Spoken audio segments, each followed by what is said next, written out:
digitally as well. We are recording. If you do have something that you want to pop in the chat, then you can do that. It might take me quite a second to grab it, but I will do my very best. So first of all, if you are on Zoom, you cannot see the room, but there's lots of cute stuff everywhere in here. The panelists put some stuff out like they do for open houses. Come on in, Rosabelle. And so we got a lot of that to show off. So I want to start by introducing these three lovely professional agents. They were chosen because they all have a different style of open house, but all of their styles generate results. So those results could be buyers, it could be other sellers, it could be just impression branding of their own for their social spheres and for their own sphere of influence. So we're going to talk a little bit about that. So we'll just start at the end and work our way this way. Erika, why don't you tell us your name, which office you're with, and how long you've been in the business? Erika Oliver, been in the business 8 years with our Fort Worth office. Here we Okay.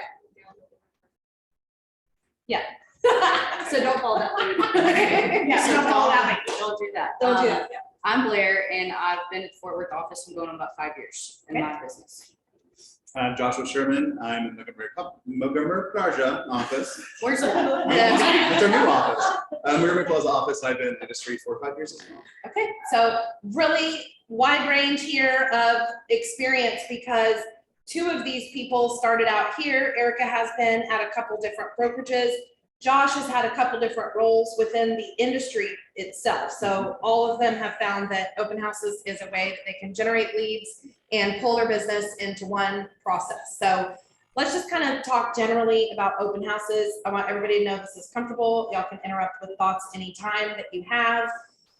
Let's talk about open houses as far as how many you do. Do you try to do 1 a month, 2 a month, a couple a year? Do you just wait until your business feels like it needs it? And how do you determine it? Anybody, doesn't matter. Yeah. So because of my position as business development here, I don't do open houses as often. But when I was newer, it seriously broke my business. My 12 transactions my first year, 9 of them came from open houses and open house leads. At that point in time, I was doing open houses probably for Saturday and Sunday twice a month. And so I was doing about 4 open houses a month, generating that leads for about 6 to 7 months before I really picked up and had my own people. Now I mostly do them for my own listings. So when it's my listing, I'll do my own open house. And that generates probably, I would say, 1 to 2 listing or leads every time I do an open house for the listings. And you do them for every house you list or? Yeah, every single house we try to list. My method is list like Thursday evening. So you can market the open house Friday for Saturday and Sunday and try to drive traffic in through the weekend opposed to having everybody come in sporadically. I do work with a lot of families, so it helps those people with kids and pets and all that other stuff. Okay. What about you guys? How often do you do them and how do you determine when you want to do one? Anybody. When I first got into the business, I wanted to stay. I wanted it to look like I was busier than I truly was at that time. Like everyone when they first start.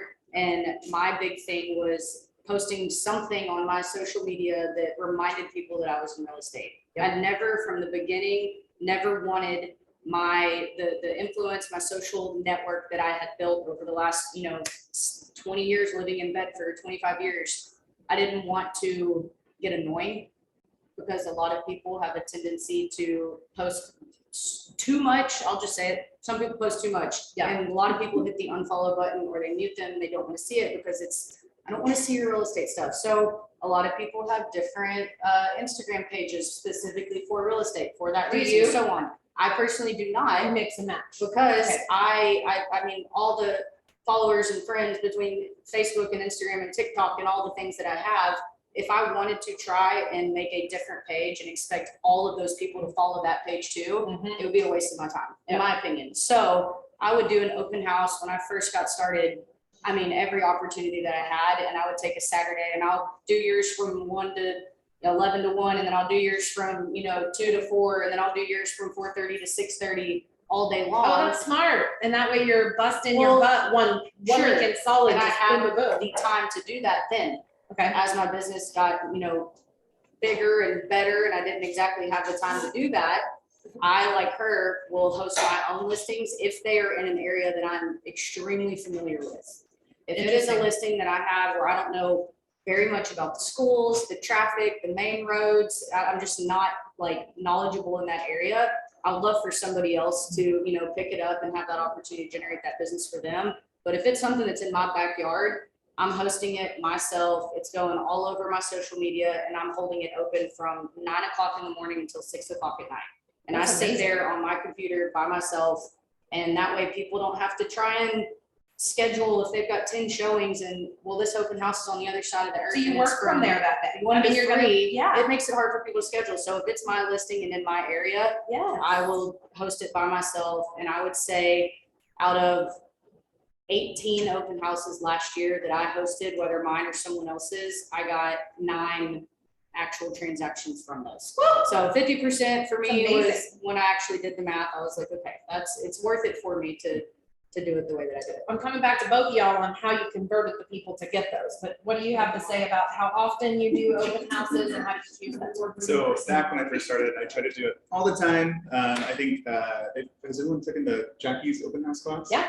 So I followed my model after that. Recommended 52. I was like, no, I can't do that. It's too many, too many. So I cut it in half. So I tried to do around 24, 25. So yeah, that's what I try to do. That's amounts to about 2 to 3 a month or 3 to 4 a month. So like them, have you evolved where you're doing them mostly for your listings, or do you do it more geographically, whether it's your listing or not?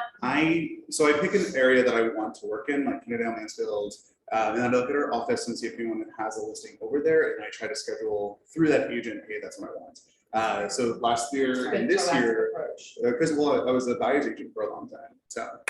Which Yeah. that goes back to touching on his different forms of experience. So when you are, yay, drink delivery up front. I love it. Thank you, Brian, with capital title. Harsh. Okay, so next question is back to kind of what you guys had mentioned as far as your business evolved. I really like the fact that you are specifically thinking about the open house that you're sitting on. In all capacities here, we're doing that. It's either you're doing it for your listings or you're doing it for a lot of personal promotion, but making sure you stay in an area of competency, which has been a hot topic lately. And then for you, it's your geographical area that you want to work. So different approaches, but all not necessarily just kind of saying, I want to do any open house out there. Talk to me about price point. Does price point matter when you're picking your open house? I think so. Okay. Doesn't to me. Well, Okay, talk as about far as, does it matter? That's kind of broad for me, but it matters how much I put into it financially, if that makes sense. If it's a 3.2 under 250, I'm not spending $300 on stuff for that house. Personal numbers, I don't know, it makes sense in my dumb little brain, but if it's a $700,000 house, I'm about to go all out on You're gonna have this a bougie listing, open and it's house. gonna be a bougier open house. You have more because buyers it's- for the 250. You have, yeah, and so, I mean, it really does depend on the area for me. It depends on the price point of how much I invest into it. But I mean, I still have a lot of the same tactics and things that I do and don't do for every house that doesn't change, like my sign-in sheets and stuff like that. We talked about that. We'll get back to it, I'm sure. And then Josh, I did not ask you because we heard from them, and you don't have to have a specific concrete number, but how much of your business would you attribute to having come from open houses? So about 15% just numbers wise. I would probably increase that if we were doing like more of impressions or social media. Because I've had several people contact me because they saw my video or post about an open house. Okay, But yeah, so about 15-ish, 20% of my overall business comes from open houses. okay, well, let's get into that because that is a really loose question on how much business comes from it. Right. Because she may be attributing one of her sales to somebody that walked into the open house that she never met, but she may be attributing one of her sales to somebody that saw her holding an open house and reached out to her through social media that was already in her sphere that maybe wouldn't have reached out had they not seen her doing that. And then Josh may be talking about somebody that he picked up as a neighbor for a listing or whatever. So they all have different ways of converting those leads. But when you are getting ready to do your open house, go all the way back to preparation. So you've chosen your house, whatever purpose the house is, if it's your listing or a geographical area. Talk to me about your preparation process, anybody. I'll start. So for me, it does, I'm gonna give two answers to that, because when you're a newer agent, you know, stay-at-home mom for 5 years, my database was this big. So I had to put in that effort to build a database for referral, because I did Buffini with Sonia starting off with Remax Masters. And so back in the day, I would spend a lot more time preparing, door knocking, you know, 10 houses on either side, 20 houses across the street, depending on the location. Canvassing. Yeah, and so, and then, you know, open house signs and all of this other stuff, it just was a lot more effort, plus I was doing it for other agents, so it required a lot more communication. And it was probably a slower market, so I think the market does matter in this case. Yes, a little bit, yeah, and so it was 2014, 2015. And so I did put in a lot more preparation for that, I had a lot more cute signage and all the stuff for inside, you know, the door stickers and that kind of stuff when I first started. Now with my listings, I get a little bit more time. I don't door knock, and typically if I do host, I'll host with another agent, just like a newer agent or somebody who's trying to build their business. And so we do prep. They will door knock. Like Cassie did one for me in Lake Country, and she door knocked. And we had a really, really great turnout on the open houses.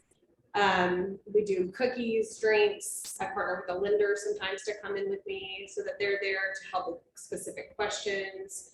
But overall, I do weigh heavily on personality and being nice and funny, opposed to salesy with a tactic. I like people to feel comfortable, so I always tell them a little bit about what I have to offer them there, let them walk around, ask some follow-up questions, and hopefully that answered your question. It does. Have you, at that point, are you, if it's not your listing, are you researching the neighborhood at all? Like I know Blair mentioned, she researches the area, or talk more about that. For me, it's knowing that I don't know anything about those schools. I don't know anything about that area. Anybody can Google anything on the internet, but realistically speaking, if there's somebody that lives further up north and they live closer to Denton, my last listing in Denton that I had, I let anybody who wanted to host it, because it's a drive for me. I had tons to do that day, and I knew that me going out there for 2 hours wouldn't have been worth my time in the long run. Right. And it gave them the opportunity to generate the business, people who actually know that area. And what And they buyers know- in that market. Same as if it's an area, Hershey's, Bedford, Colleyville, kind of like where I live, I know the main streets. I know what roads people take to get where. It helps me with placing my signs out, when to place them, where to put them. I wouldn't know, my head from my tail in Kennedale of where to put signs on a busy street.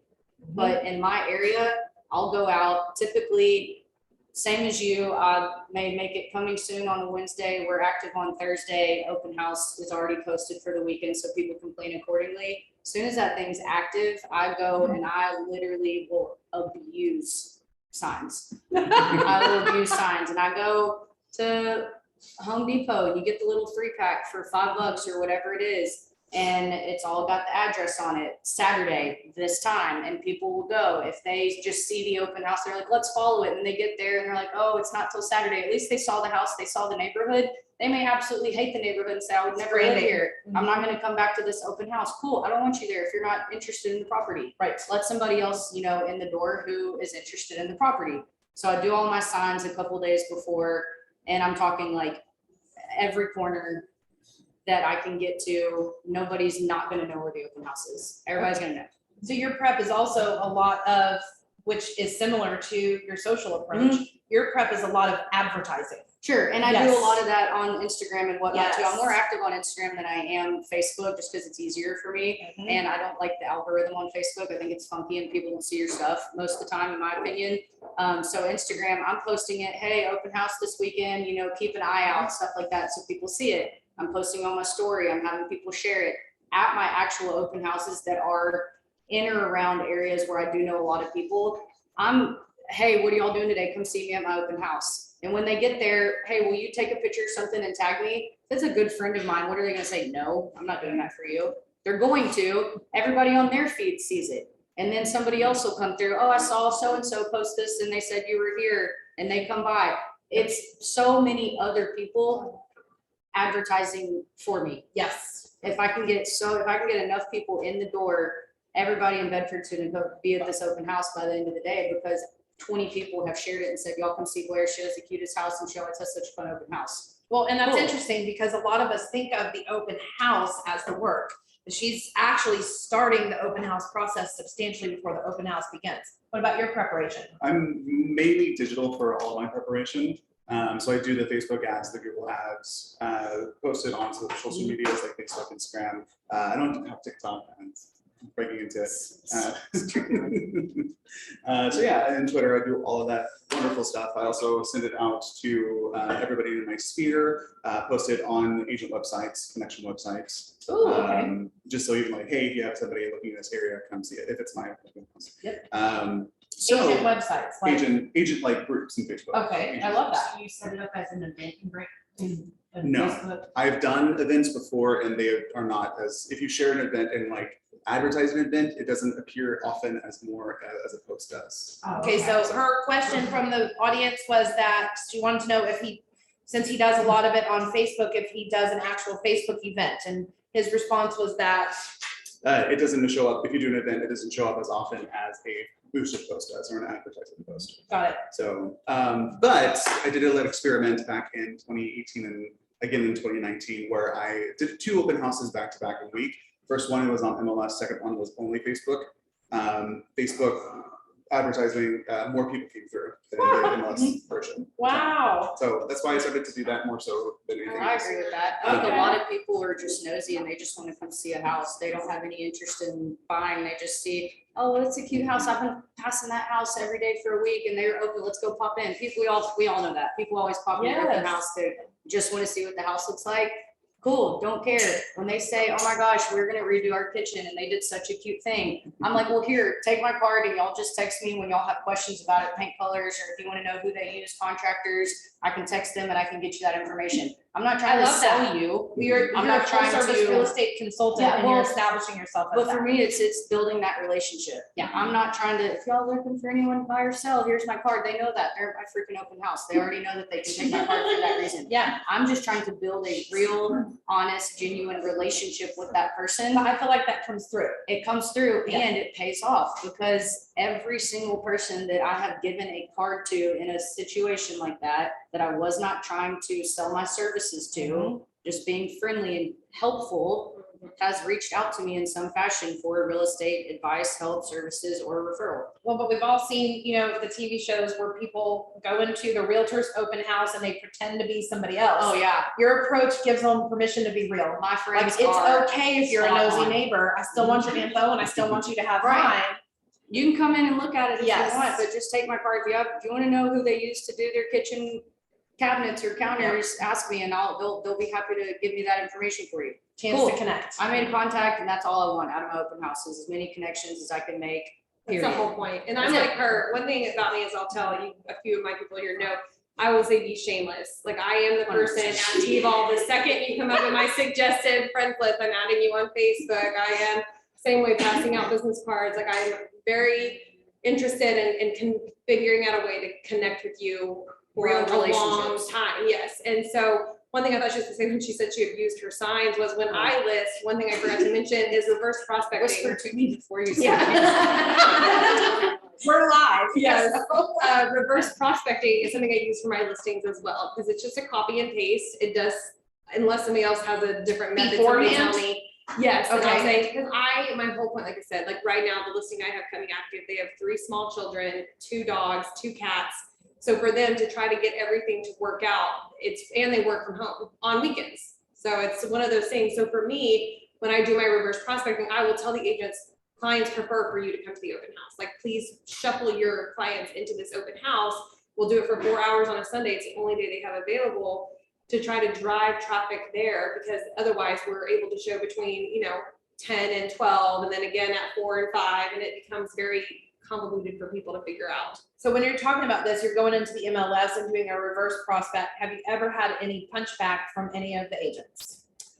Yes, one time 7 years ago. One time, 7 years. And they said, do not harass me with your spam mail. And I said, That must have been before the days of showing time blast, because now we're all in that realm. yeah, and Okay. so I'm like, and I responded because I was a new agent. So of course I'm like, First of all, you're a realtor and I'm advertising to you for your client. You're welcome for doing half of your job, you Literally, know? you're welcome And- for finding a property. for Yes, so I did respond, and then I think actually I was with Christina, because I remember calling her, and she was just like, just take him off, like, just remember his name and don't send him out. I'm like, okay. So, but yeah, one time out of everything, if an agent is truly interested in helping their client, they'll respond.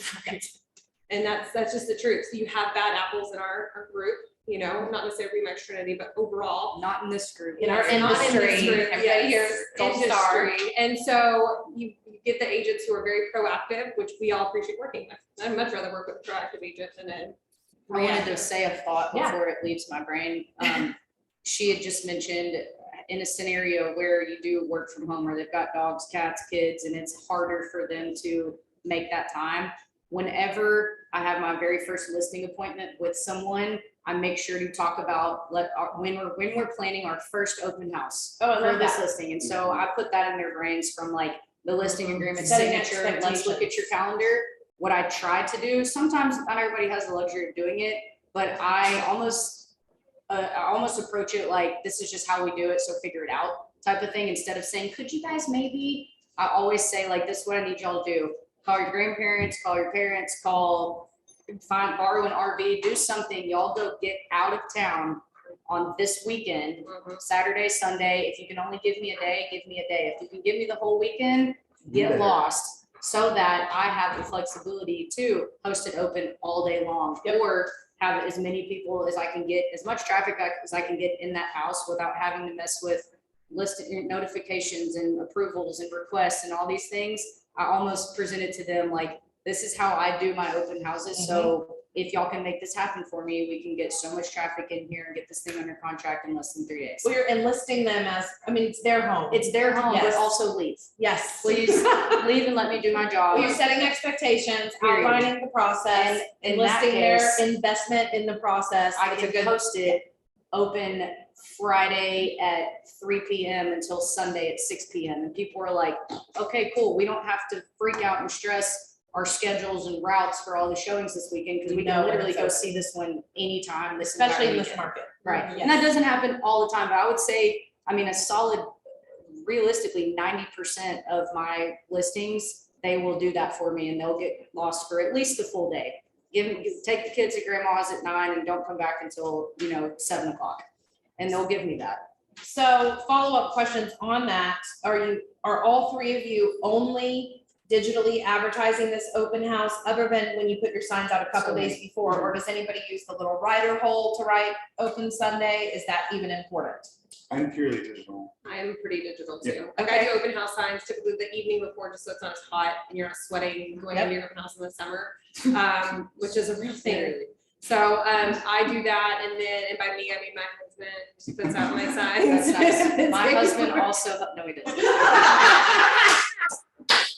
And so I get really lucky with that. But one thing I will add as part of because this year I've gotten 3 leads off of Boosh, just because of the way I'm using the platform now. And so open houses have now become digital leads for me as well, on top of getting in-person leads, and 2 of those were listings.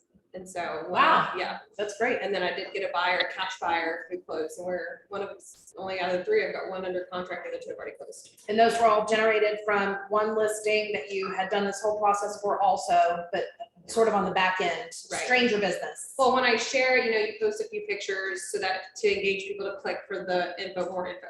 That more info is my link directly to my website to that house. And so people get there, then they do the contact me, or the one girl's like, well, we saw a post that somebody shared on Facebook. I will call my friends. I have like 70 shares on some of my listings sometimes, because I will go through my entire client list saying, hey, can you please share this house for me? And they Oh, will. that's great. And your clients love you. If you've built that relationship and it's long lasting, I take them to Top Off every year, so they don't have any problem sharing if you post for me throughout the year. Nobody wants to say no. Yeah. Nobody doesn't want to do you a favor. Yep. I mean, if it's a good friend or a good relationship you have, you're not uncomfortable in a situation that is like, hey, could you click one single button and share this for me? Where they say no, I'm like, oh, all right, well, I guess Noted. we are not as close as I thought we were. I mean, it's just it's not as uncomfortable.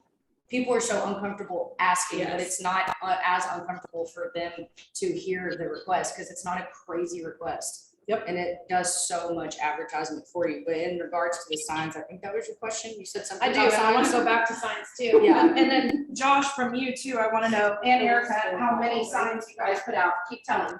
1,000. I don't know. 1,000. Yeah. I So don't know. I Go have ahead. 10 signs, and my signs aren't the generic ones. We actually, PC Realty Group has ordered branded signs. Oh. So it has our information on it. That way, when we're marketing open houses, if they're not interested in open houses but are still looking for a realtor or services, they have our contact information there.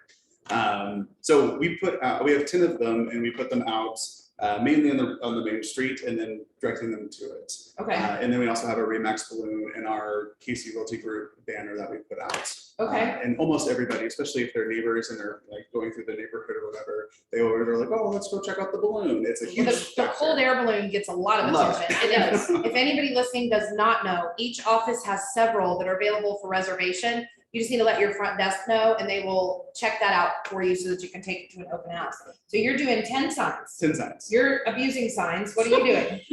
Like when I you say didn't that, know. what do you mean though? Do you mean, Okay, well, I'm using a listing in Bedford that I had recently as an example. Blade, or no, it was Colleyville. It was my Colleyville listing, the one that was on Blade. It was Yeah. real big, pretty Which is white a busy house. It was area. a big deal, busy area, and a very, like, a extremely sought after, like, property, because people had been watching them flip this house for 2 years. And I had probably 20 people that came in and like, we have just been waiting for the opportunity to see the inside of this house. Because it was on 2 acres on Blade in Colleyville, like, can't find it, you know? So many people just. I had to come to that if I. So many realized it people was just going wanted on. to see it, but for that one specifically, I had the 2 major intersections off of Glade that were like Hall Johnson, and then further down Mid Cities or Cheeks Sparter. I put signs at both of those corners, and then I put signs on the street that would take you to Glade. Bradenford is a busy intersection right there, and then So like on Glade, further down, I think in total I had 20 signs out Okay, in within a half of a mile radius because of where people would be coming from. I don't need to put them at the highway. Yep. Let's be real. Nobody's gonna, I mean, they're not gonna be able to see the address on it and find it. So I just, in that general area, I'd say a half a mile radius, about 20 signs, and then I'll always stick one in the front beforehand in front of the sign so they know this house is going to be open at some time. Yep. And then I always do balloons at either on the street corner unless oh, they real have. balloons? Yeah. Cool. But I get the big, like 24-inch, like massive Yeah. balloons from like Party City, like they're Yeah. thick, they're expensive, but they last The all circle weekend. ones Yeah, that are they're real big, pretty, perfect yeah. circles. If they have some type of big gate or archway or something like that, I'll put them directly on the house. If they don't, then they're going on the closest like street corner. Okay. And then I always do one more right at the front door that just says, "Come on in." My God, the amount of people that don't see that, and you got 20 people in your open I can't house, find the and they house. come in and they just like knock at the door, and I'm just like, it's open, it's an open house. Just walk in the house, and then I've got like a guest or somebody that's there, and they're like, "Do you want me to get the door?" I'm like, "That'd be great, thank you." You know, so it's like I've tried to move that closer to plain sight without it making the exterior look ugly. But I want people to feel comfortable. Just come in. How Just many signs, Erica? So I'm in the middle of that, and mostly in the middle of because 10 and 1,000. Yeah. Narrow it down, please. I'm actually in the lower end of that. Okay. Because here's the thing is I do sell a lot in Wise and Parker counties. Yes. So when you're on 10 acres, putting up signs becomes cumbersome. And So so, 3 in the driveway alone. no, yeah, You're those. still on the right track. You're You're still still on the still right going. way. Yeah, no turn. So for me, when I do that, I do weigh heavily on advertising. And so, but when I do sell in R4, the North Fort Worth base, a lot of my other listings are there. I probably put out between 6 and 8 signs. Yeah, I don't Okay. do a whole lot just because I do ask sometimes in my open houses. If I'm on my game, I will ask, "How did you hear about us?" Did you see the sign? Yes, Did you- yeah. And some people will say, I live in the neighborhood, some people say, it's fun. Most people say Realtor. realtor.com. Yeah, Okay. like a website. So I do ask about it, but I get somebody that says, oh, did you guys see the signs? Or like, no, we didn't see any signs. I'm like, Dude, Brian.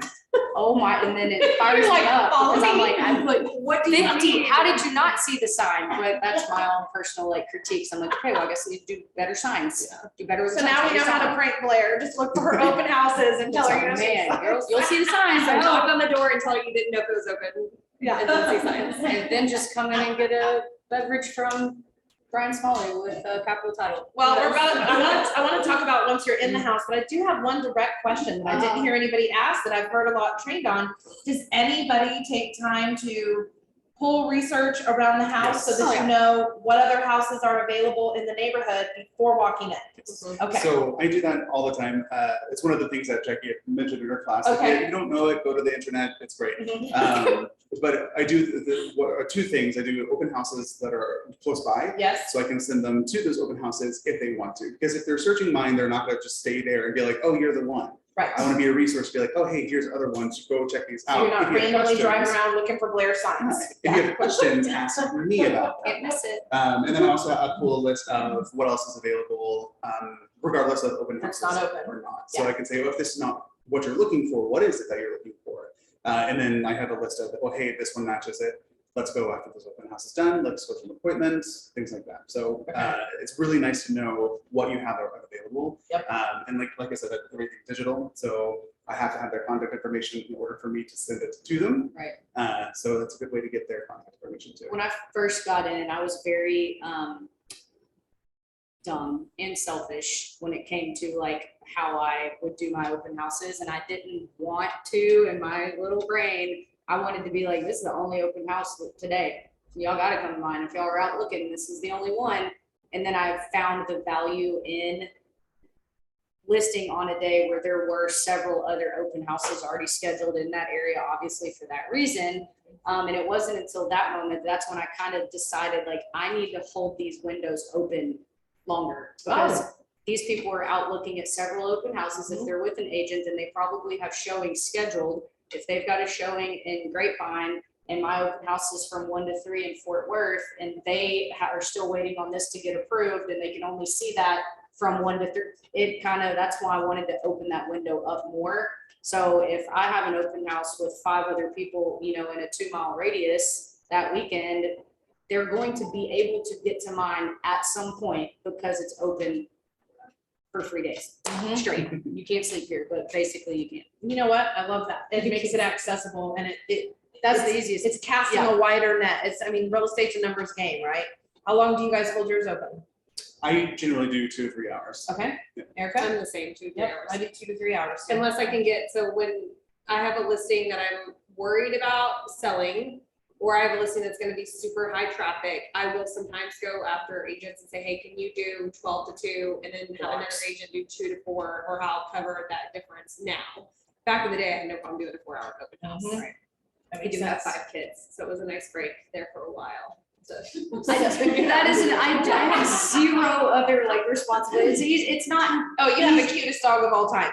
she's great. This girl. Yes. She I was is gonna not, say. I don't have a family and children to, it's easier for me to sit at somebody else's house for 6 hours. Obviously, it's not ideal for everyone, but on that note, getting somebody scheduled for blocks, like she said, Yeah. I think it's almost like, if you're not doing that, you are minimizing your accessibility and your potential like traffic. Especially in By this giving market. people 2 hours, if you're hosting an open house, you have a listing, plan it accordingly, so you've got somebody there from 10 to 12, 12 to 2, all day long, so Yep. that people can get there. I love that too, Period. because when you get into a low inventory market, you instantly get more buyers that aren't represented, that are driving around desperate for whatever they can see to walk into. So I think that's And you may have a fantastic. seller too that says like, well, I just can't do that for you. At Yep. that point, you can't fight them, and you go, okay, when it comes to that time, why is your house not selling? The price, the exposure, or the And you condition of the wouldn't home? leave. And it ain't the exposure, because I held Yeah. this sucker open for 72 hours, and we had 100 people come through here, so it's not the exposure. Now we can focus on whatever, you know, other 2 things that could possibly not be getting you a Well, contract. those 100 people provided you really good feedback, Mr. Sal. Yeah. So let's take us inside the door now. Our open house is set up. What am I gonna find when I walk into y'all's open houses? And we do have some stuff to show too, but who wants to start? My smiling face. Smiling My face. smiling face. But seriously, one of the things that I've done, instead of having people just knock on the door or even just kind of open up, I open the door for them Okay. and I welcome them. Mainly because I have this wonderful QR code that I utilize to get my all account information, and they have to fill this out. I don't know if you can see it. I'm gonna show it. You have to fill it out in order to enter into my open house. So if you don't, I ask you to leave politely, and I've had to do that multiple times. But yeah, it's a wonderful way, one, to let them know, hey, I'm conscious about the environment. We're going green. We're doing new things. I'm technologically savvy.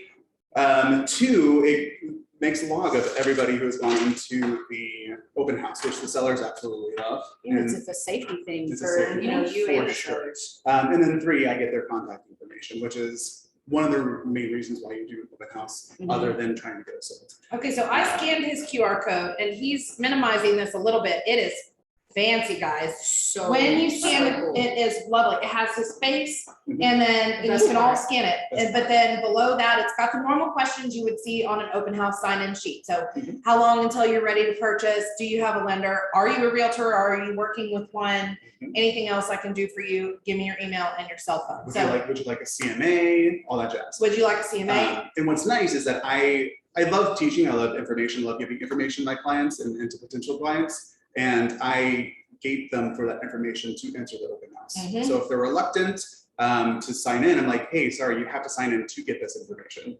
The open house flyer is automatically, there's a link that they get that they can automatically view the virtual open house flyer.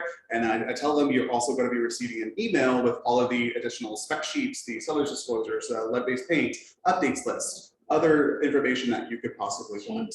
That is full service for your seller, guys. Well, and I know nothing about QR code, so if I can ask, Yeah. how do you do that? Very simple. You go to Google and say QR code generator. That's it. Any one of those, you can go. I'm writing it down right now. I Yeah. use QR Monkey, I believe it was called, and you can customize it. So I have like the little Remax. And they're free. What was it called? QR Monkey, and you only have to do it once because on the back end of it, you can change all of your the flyers, the name of the open house, That was all my that question. information. So you don't have to generate a new code. So every his time. links to a Google form. So if Yes. you are even anywhere in the world of using Gmail or Google, you have Google Forms as a free software. It's actually fairly straightforward. It only takes a short learning. So we could do a learning thing on that. But what I like about it is post-pandemic, people are very comfortable with QR codes. Yeah. So his was sitting here when I walked in to set up the room, and the first thing I did was get out my phone and I'm like, ooh, what is this QR code? And pop it right in. Audience has a question? Josh, can you teach a class on that? Literally, I could try. I'll do a video walkthrough of Okay. how to that do would it, be, how to set it. that would really. That would be awesome. And that's the question that's on all of our minds. So I love that. It's really beneficial. I'm writing it down, Josh is teaching class. But- Stay tuned for follow-up. And the reason why I did it, not only because of the pandemic, because I did open houses during the pandemic, and that's what really got me away from door knocking, because that felt really awkward in that setting. So that's why I started doing digital marketing for all my open houses. And then I started doing the QR code because I was like, I don't want people picking up papers that I've touched. Yes. So I was like, what's a good way to incorporate that? And I've Well, learned. also it saves you on the backside for the It data does. entry for Not everything. only that, because for years I know that there are several people that I've missed out on because I can't read if that's a 7 or 4. Mhm. Yes. Like people have terrible handwriting. Yes, they And do. what's nice with Google is that it saves, so they're like, it says first name and there's a category, and all you have to do is press the center button and your name is already there. Right. So it's pretty nice, and so I can like my retention and my what do you call it, nurturing or whatever. Conversion, That's what your it's called. conversion rate, yeah. It's a lot higher because I actually can get. Yeah. So it's And wonderful. so for y'all, I mean, there are paid apps where you can do sign in and you can buy an app, open house sign in, yada, yada. But how do you guys do it? Do you do it on paper? Do you do it in your head? Do you do it at all? For me, everybody. Just be buckle up, honest, be buckle up. honest, I do be not- honest. I do not do sign-in sheets. Okay, that's fine. And I That's have the point of this panel is a to show the method- different approaches. In my brain that makes the most sense to me because I know the market that I am predominantly hitting, okay, is the 1990 and newer age bracket.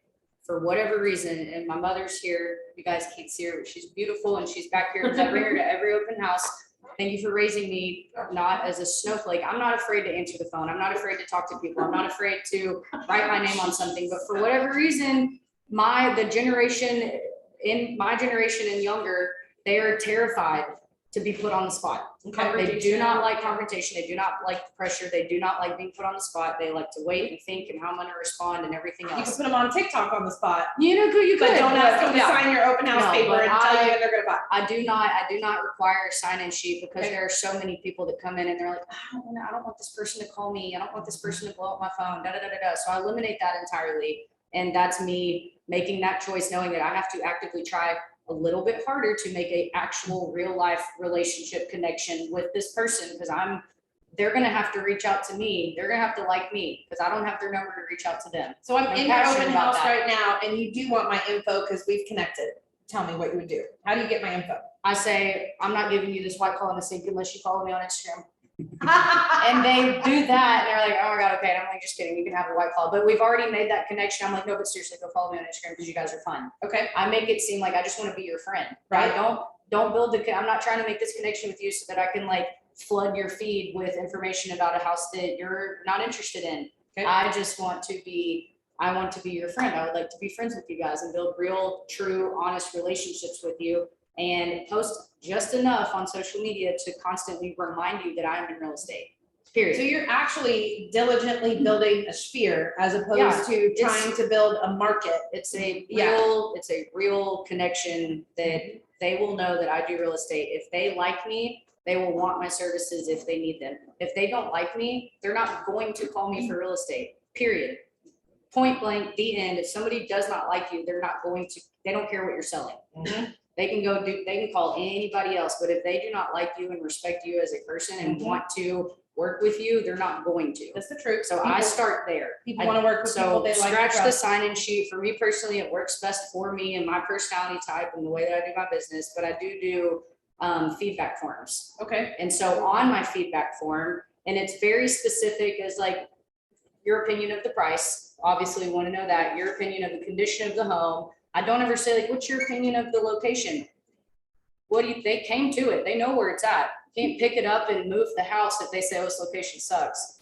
Okay, well, we Nothing I can't can do do about anything about that. that, so I'm not wasting my ink on that can't move it off question. the corner of the I ask highway. questions that actually matter, and then at the bottom of the feedback form, I give them the option, if you would like more information about this property or another property that may better suit your needs, leave your info below. Okay. And then, do you prefer text, phone, or email? So it's like I am Ooh, I love that. hand delivering to them, like I can make this as comfortable for you as possible. If you tell me how to contact you, or if you do not want to be contacted at all, don't fill that part out, but I appreciate the feedback for the seller. That's So the it's like, platinum rule. I try very hard to make it as non-stressful for these people that are afraid to answer the phone. I don't know. The alcohol. It does. The white claw does help. It's a nice little like fizzy, socially acceptable, but we're not taking shots. Yep. I don't have like a shot, tower set up. And I like, That's Omar. right? it's very different though. Let me just say, it's very different. Sorry. Welcome to my open house talk. I'm not gonna have at 10 o'clock in the morning. This didn't become a podcast. I hope no one has any plans today. I'm not gonna have a fridge full of like Coors Light and Bud Light and Shiner at 10 a.m. But like a mimosa, yes, Brian comes to almost every single one of my open houses and he, provides the mimosas and we do the white claws in the sink. It's less aggressive, but it's still inviting and it's still fun. Because every single open house that I do for a listing of my own, I just try and make it like as fun as possible. Because people want to stay and they want to hang around. Do you use music? Oh yeah, Me too. yeah. But I don't, it's not, I mean, it's like Odessa, we're like very soft, like just, instrumental, but it's not classical. It's not, nothing against it. But like I said, I'm marketing to a specific generation of people. Yep. And so you got to find something, I don't know. There's a food truck outside, like you wouldn't be surprised, Well, like I I'm mean, just. you also have to be authentic. downplaying Yes. open houses, because I've heard of some of the ones where you have the full charcuterie board on the island. Right. She goes to a food truck, so that's the kind of stuff that. It's, if I'm gonna be there all day, I'm gonna have fun. I'm gonna be there all day long. We're gonna have a good time. So, and you touched on your follow-up, but I still want to talk about y'all's setup. Yeah. However, you did not answer, how do you I didn't do give her a chance. open house I'm sorry. sign-in? How do you have them sign it? So once again, I'm a little bit in the middle. I do have an open house sign-in sheet that they can fill out. I am more of a reader, like read the people before I ask questions. Okay, So I initially introduce them with my binder, which I bring. And it's got the MLS sheet here. It's got seller's disclosure survey, T47, any kind of like the last one I had was a lease. I had a lease agreement that the seller wanted to take over. I provide all that information. I'm gonna show that, so keep talking, I'm gonna bring it to the camera. And the reason I do that is because you kind of gauge interest for that person on that house, which leads you to a different topic. So if you can see that they're not super interested, they're running through it pretty quickly. When you get to the point at the end of their walkthrough and you start asking questions, you can say things like, how long have you been looking? Are you working with a realtor? That kind of thing to get them, you scared me. Sorry, I was looking at Brian. No, you're fine. To get them invested in you to ask those questions. I'm not a big social media person in general, but I do try to become their friend, engage. I find a way to talk about my client events because that's some of my most popular things with my clients. I do talk off every year. We have our pie party every year at my house. I have, I did an Easter gathering with my clients this past year. So I'm really big about, I talk about stuff like that to gauge your interest. And I'm like her, it's a generation. Like I tend to work with people either my age to 15 years older, families, because I can relate really well to them. But on a side note, I don't like making people sign in who I don't want to work with, right? Right. So when somebody comes in and they worry me, or I'm like, oh, if I can't make you laugh, you make me nervous. And so I typically try to see where they're at, and then I give them a card or gauge that and get their information. You have some people who are really willing to sign in, or they're like, can I have a card? They'll ask, and at that point you can start swapping numbers and doing stuff. But I do kind of leave that up to them and see where they're at. And then if I do require sign-in sheets, which I have before, depending on the area, do you mind signing in? If they say I have a realtor, I just like put their name down then. Because then at worst case, follow up, your whole point for me sometimes doing my own listings, my own open house, is to sell the home too. Right. So I want to be able to follow up with somebody. So she's got White Claw, and I want to show what else she has out. What do you guys have, and is that important to have a snack, a drink? What do you bring? I don't think it's necessarily important. I have a wonderful box. So this is just a version of it. I usually have snacks of some sort. Okay, but it's ready. I love that he it's didn't ready. have to do this Saturday morning before he drove. It's got a little basket. He's got his stuff already labeled. It's ready. It's So like a kit. This I give at the end when they leave. This is just a popcorn, and it says, thanks for popping by. Oh, Because I'm a funny and I'm a nerd like that. That's cute. So even if they do not go towards the snacks during the open house, I always give them that because it has my contact information on it as well. And then throughout the open house, I also stash my cards. So in the kitchen sink, Oh, no there's way. cards. That's In cute. the master bath, there's my cards. So it's everywhere. I love hey, that. it's everywhere. Very important. And that's because for Well, people who If they're are not like, comfortable, they can grab can it when just they're grab it. somewhere else. I like this guy. Well, that's in Yeah. the. it works because people, they go missing. So They go Yes. missing If you find them all in the trash. I'm just kidding. yeah, so there's healthy snacks I bring. Everything, I don't do like charcuterie boards or anything like that. I used to do open wines, but then again, when the pandemic happened, I didn't want that to happen. I wanted people to like just grab and go. So I get those small little things of waters, or something of that nature. So just something that they can take and hold on to if they want to. Especially if there's kids, I like to have like little trail mixes. There's little trail mixes in there for them, just because if they brought their kids, they usually want them to not interrupt them. So having them eat is a great way to not The interrupt them. food thing is always a tricky one for me to figure I out wanna show exactly Blair's. what I wanted to do.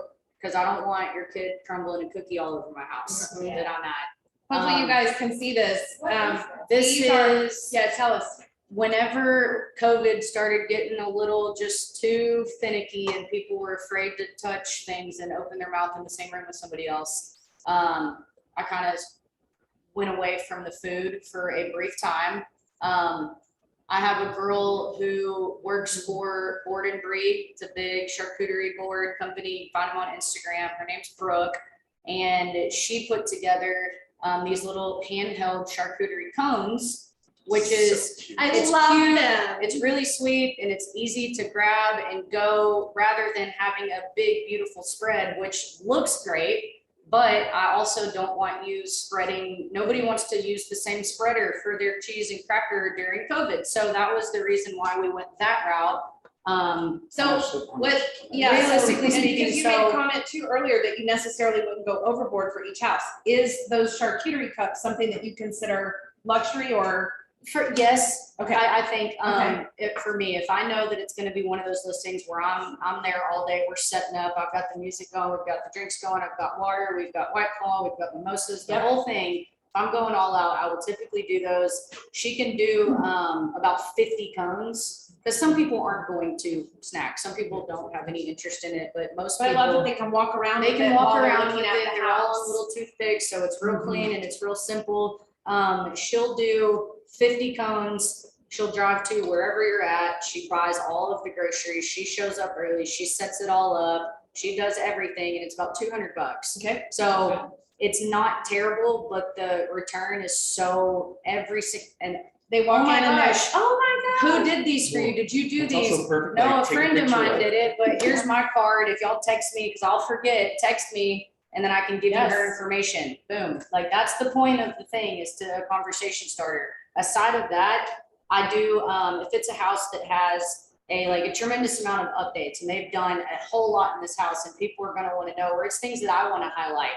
I have little white, kind of like name cards that you would see on a table, Mhm. and I write, stove, brand new, 2022, refrigerator, negotiable. Oh, I And I love kind that. of will stick them on the refrigerator with like a magnet. Bathroom, full update, Oh, that's a remodel. great idea, you guys. And then if this you've is got 10 people at once, they can walk through They your can house and read. see all the Yes. things, and of course, I still have the, the MLS sheet with the information, about the property and Yes. stuff like that. But I found that to be extremely successful they did a $25,000 master bathroom remodel. I'm putting that on the card, $25,000 master bathroom remodel. I love it. Brand new, this, that, and the other, like LED Well, and you touchscreen put this. it in the area where the thing is. Right. Because if they're reading it on an MLS sheet and They're they're gonna seeing forget, 10 or they houses may- that day. Exactly. So I try and sit, and I don't want to overload it. You don't want it to look junky, obviously, but if it's things that I'm wanting to point out, go on the back porch. If they've got, French drains on the side that you can't see walking right Point out out. the special French features. drains on,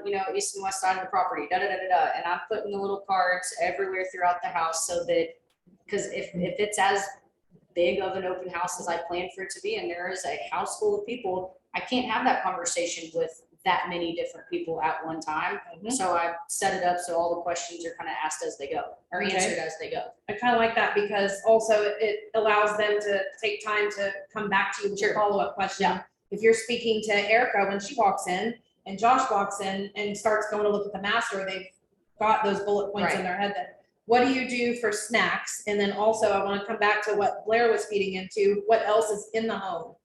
So, that early on, I used to do homemade cookies, the whole make the house smell, Cook them warm. at the Yeah, house. cook them at the Okay. house, show up early, cook them at the house. I have had to stop doing cookies. Okay. Because I tend to eat them. So I'm really not happy. It's a bad thing. One would think that I should stop having White Claw at my Right. open houses for that very reason. So Speaking of. now I do a little bit more. Go. Now I do Oh, a good job, little bit Ryan. more, something like that. I do love your popcorn, the pop it in tags, buffinis, the honey tags are my kind of thing. I love it. Pardon me. It's my Would you like one? No, thank Okey you. That was just what the most is up here.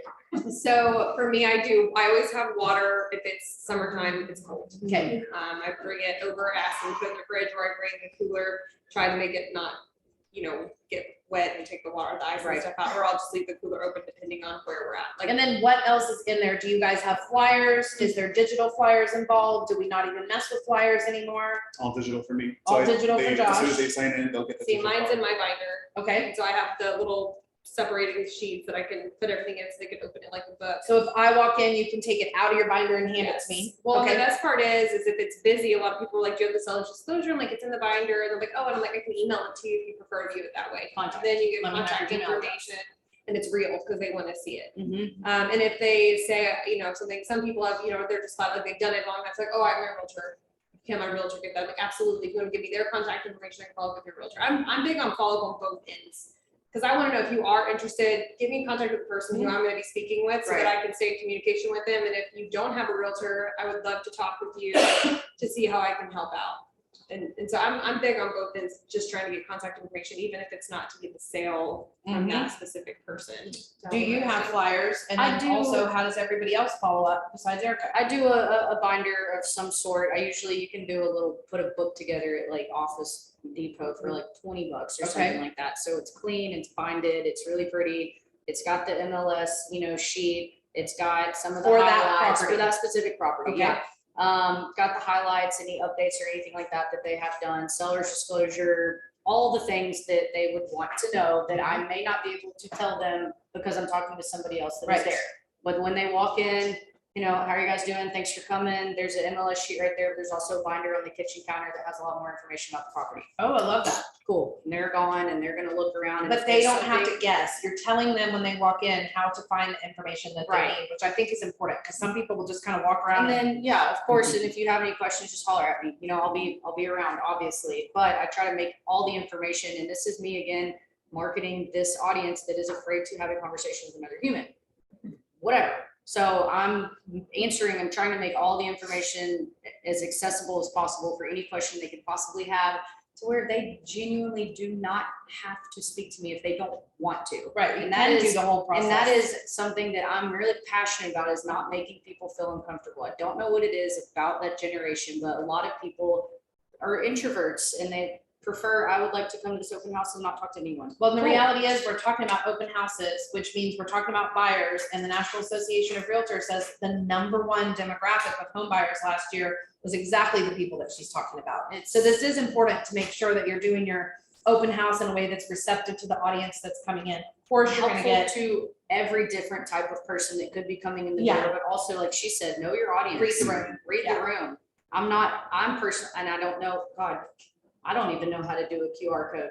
So I wouldn't expect somebody that's, 65 or 70, like walking in to try and downsize into this house, just scan my QR code. Because if somebody said that to me I before think this after came- the I'll be pandemic, like, they know what? how. They do. If they've And been out a to lot of eat, them they've do. had to read the menus, and 100%. they know how. 100%. But I'm the person who asked for paper menu.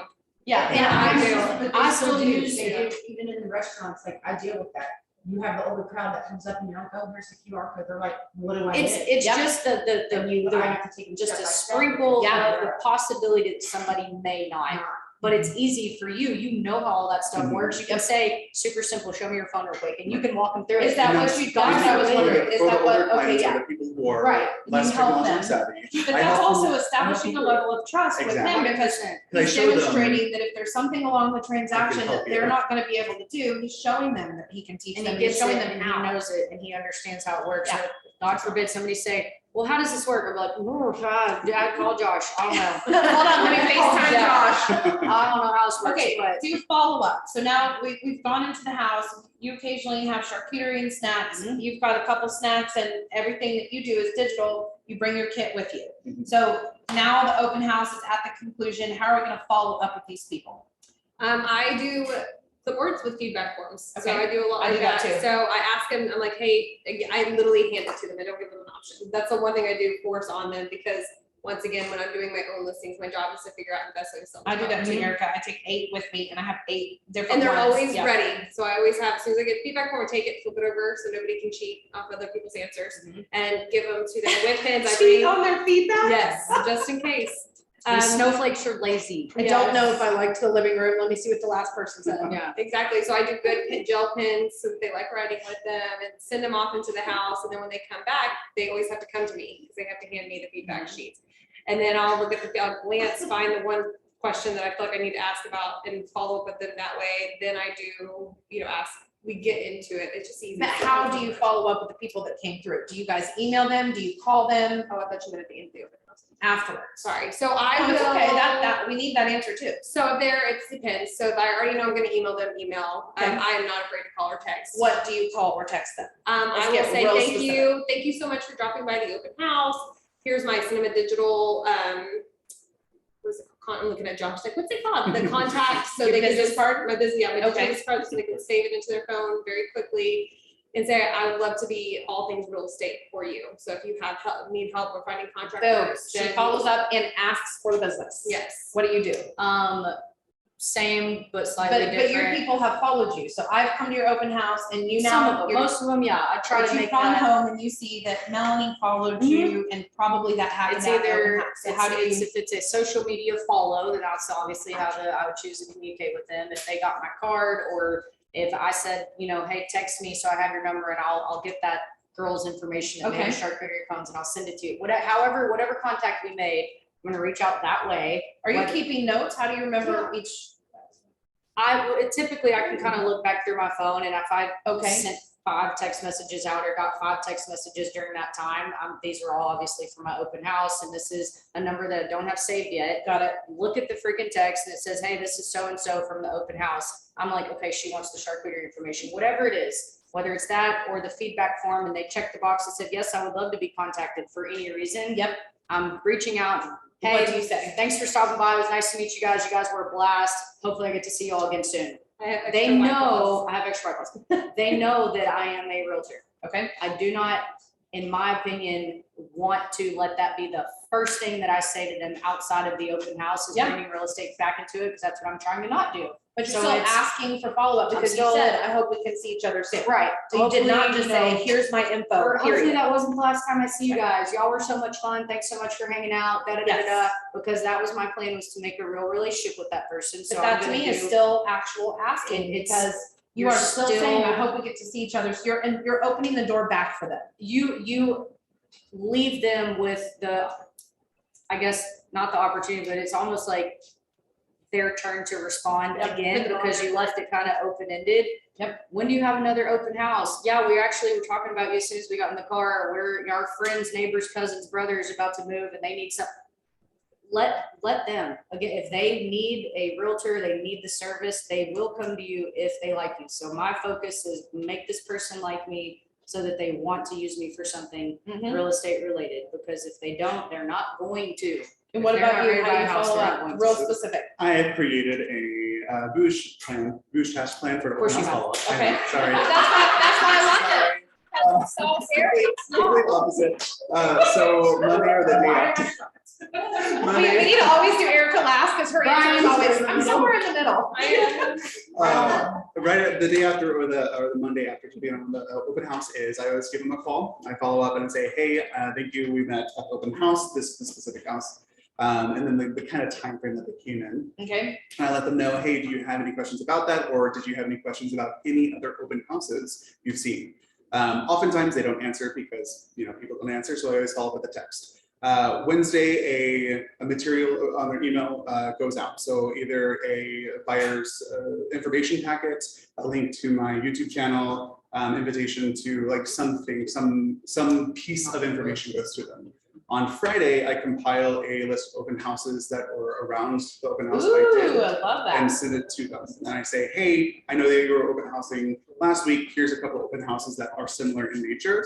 Feel free to look through them. Let me know if you have any questions about those. And I also text them to make sure that they received that. Mhm. So that is, and I do that for 12 weeks until they either schedule an appointment or never contact me again, in which case I just transfer them to a regular follow-up plan. Okay, I love that.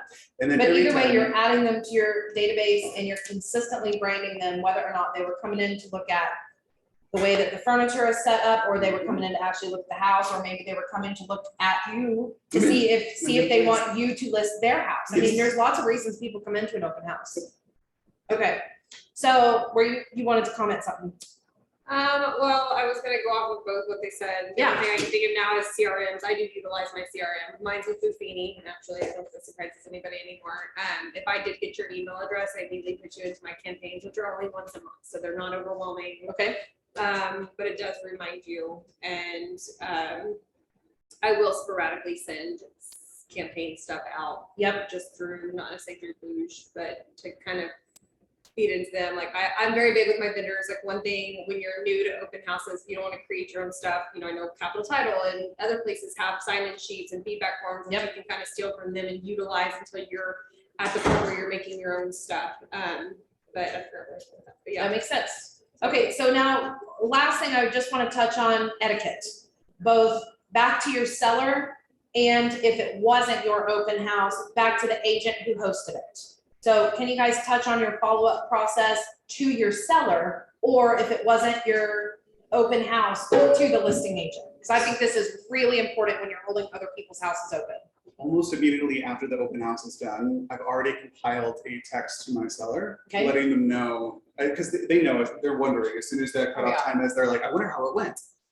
So I always have it ready. Yeah, to 401, they're like. Exactly, where is it? So I always have it They're ready. watching from across the street. Pretty much, right, or the cameras.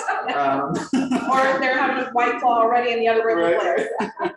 So I always let them know, this is the feedback that we received, this is how many people who showed up, this is how many people I think are interested. So I always give them information. If it is and I do the same thing if I'm doing an open house for another agent. I let them know, this is how many people, this is how many were not represented, this were how many people who said yes, they're interested, here are the bigger things that I've heard, and then I also give my own feedback about the house. Hey, I think this might be too highly priced. I didn't like this in the house. Your sellers need to do this or address this. Just because it's another pair of eyes that aren't through a consumer. Well, it's appreciated usually, I would assume. So Yeah, I usually do that before I even start packing up. I will Because I assume. want that. And they want agents that do that have a good follow-up process back to the agent that lists the house, will get the first phone call the next time that agent lists that house and they want somebody to hold it open. Like if you're somebody like Blair who likes her listings held open for 8 hours and she's gonna need to enlist help, she's gonna call the people who have done a good job for her on the last open house. What about you guys? How do you follow up to your sellers or to the listing agent? I think for me, it depends on who I'm talking to, first of all. Okay. We all have the sellers that think that their house is the Taj Mahal and it is not. And you Yep. have to be sensitive to their baby. You have to be sensitive in how you deliver that information to them. If it's a house that was just a knockout and we had 100 people come through and everybody ranting and raving about it and nobody had anything negative to say generally, if that's it real quick. This place was insane. We had so much traffic in here. It was fantastic. Can't wait to tell you guys about it later. All thumbs up and potential offers on the way. Whatever. They want to know if it went good or if it went bad. Yes. If it went bad, you have to be selective with how you deliver that information. So I would tell them, it's a compliment sandwich is what I like to call it. Tell them I love the compliment sandwich. Tell them all the good stuff first, and then you hit them with I do have to tell y'all, I had a tremendous amount of people that said that they did smell the odor of pets in this house. So we got to figure out a way to eliminate that because a lot of people did bring that up. Followed with, but those same people could not get over how well the bathroom was remodeled or something like that. Compliment sandwich, remember that. Other than that, if it is somebody that I am hosting for, Compliment sandwich. I appreciate more straightforward attitude in any scenario, Yes. especially if I'm hosting it for you. I would have no problem as a colleague, as a coworker, text you and saying, people hated this piece of crap. We Yep. got to figure something out because I got negative feedback from sun up to sundown.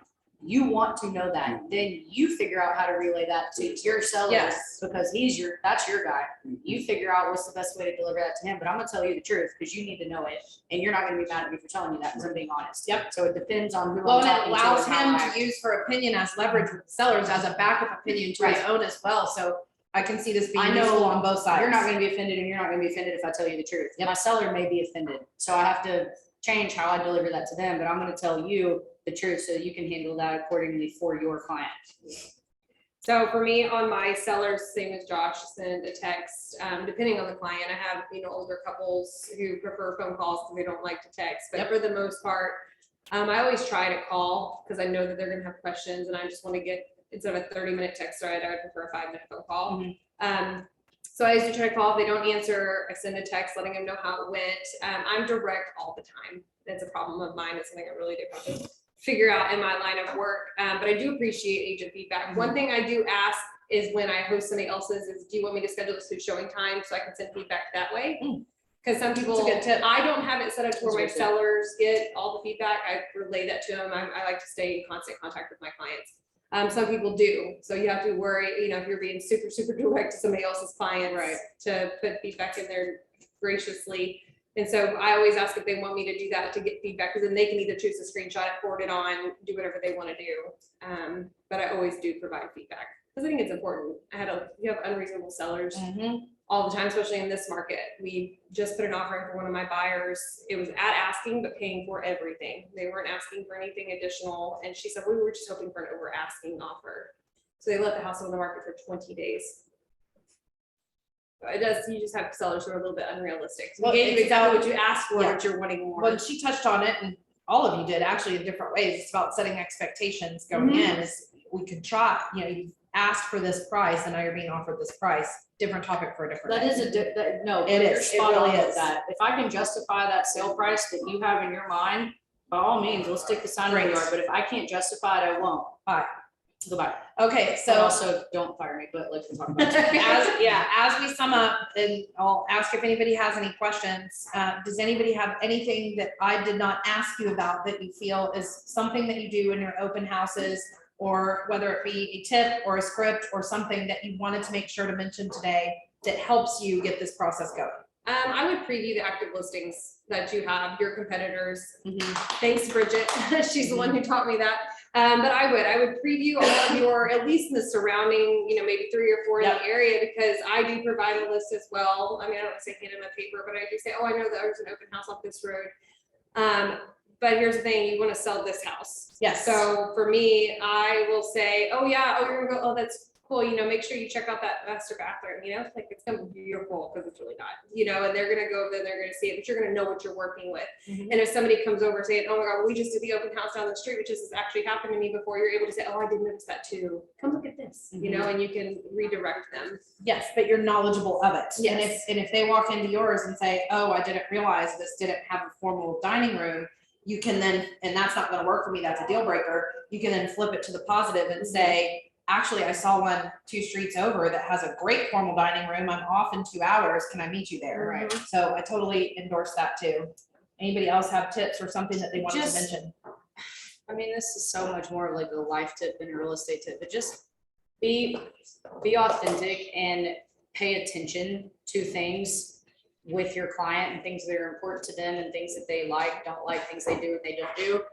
If I have a listing or I'm hosting an open house for somebody and they are anti-alcohol, I'm not gonna bring a cooler full of White Claw into their house. I want to be respectful to their home and their property and how they are. Yep. And you don't know that unless you build a real genuine relationship with your client to some degree. I mean, you have to know about them. Just take the extra time to get to know them so that you can provide the best scenario in an open house that would make them the most proud to show it off. Mm-hmm. That you want them to show it off too, obviously. You want your clients to be proud of what you did in their home.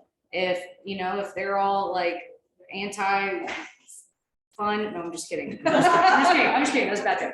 If you don't know people's background, you don't know where they came from, you don't know what people have been through. If they don't drink, if they don't have alcohol in their house for any type of reason, specifically, I'm not gonna bring it in, right, period. But if I can tell that's not something that would offend them in any way, then we're gonna have a party.